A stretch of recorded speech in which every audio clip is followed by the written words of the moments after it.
дубалардын кабыл болушу үчүн жан дүйнө таза болуш керек. Жан дүйнөңүз кир болуп турса, анда кантип сиздин дубаңыз кабыл болот. Сабагым ошол боюнча. Жан дүйнө.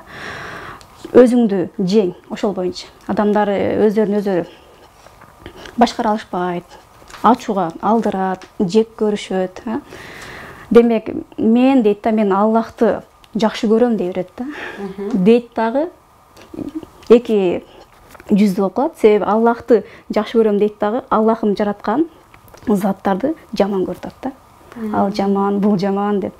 Демек, Аллахты жакшы көргөндөн кийин Аллахымдын жана мүлкүнө дагы туура мамиле кылышыбыз керек да. Керек болсо бул жашоодо эч нерсе биздики эмес, баардыгы Аллахтын мүлкү да. Демек, биз эмне кылып атабыз? Меники деп атабыз да. Аллахтын мүлкүн меники деп атабыз. Демек, ушул сезим дагы тосмо.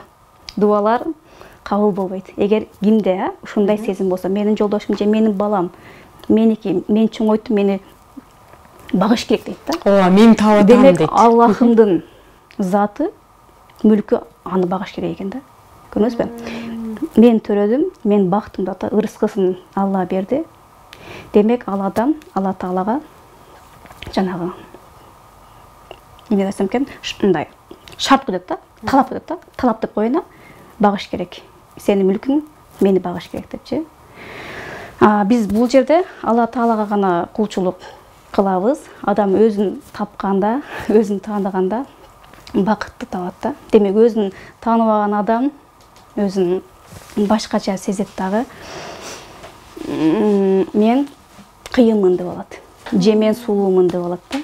Демек, ошол дагы тосмо деп айтсак болот, ошондагычы. Ошондой сезим дагы.